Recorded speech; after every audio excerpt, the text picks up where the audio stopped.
बनी इसराइल में दो जवान भाई जिंदगी गुजार रहे थे। वो दोनों एक दूसरे से बहुत मोहब्बत करते थे और एक दूसरे पर बहुत मेहरबान थे और दोनों एक जमीन में काश्तकारी करते थे।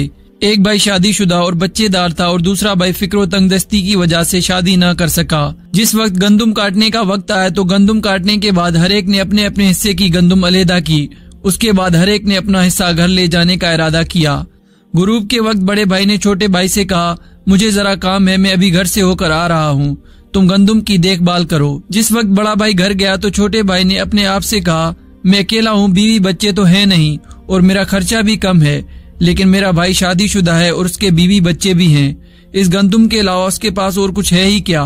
बेहतर है कि जब तक वो नहीं आता मैं अपने हिस्से की गंदुम उसकी गंदुम में डाल देता हूँ ताकि बीवी बच्चों के लिए गुजर बसर कर सके। उसके बाद उस छोटे भाई ने अपने हिस्से की गंदुम बड़े भाई के हिस्से में डाल दी। जिस वक्त बड़ा भाई वापस आया तो रात हो चुकी थी। सारी गंदुम उठा के बड़े भाई के घर रख दी और छोटा भाई अपने घर चला गया। बड़े भाई ने खुदा का शुक्र किया और कहा, अल्हम्दुलिल्लाह मैं घर वाला हूँ और बीवी बच्चे वाला हूँ, लेकिन मेरा छोटा भाई फिक्र और तंगदस्ती की वजह से शादी नहीं कर सका। बेहतर है अभी वो यहाँ मौजूद नहीं है, क्यों ना मैं अपने हिस्से की गंदुम उसके हिस्से में डाल दूं ताकि उसकी गंदुम ज्यादा हो जाए और शादी के लिए रकम मुहैया हो जाए। इस नीयत से उसने अपनी गंदुम छोटे भाई के हिस्से में डाल दी।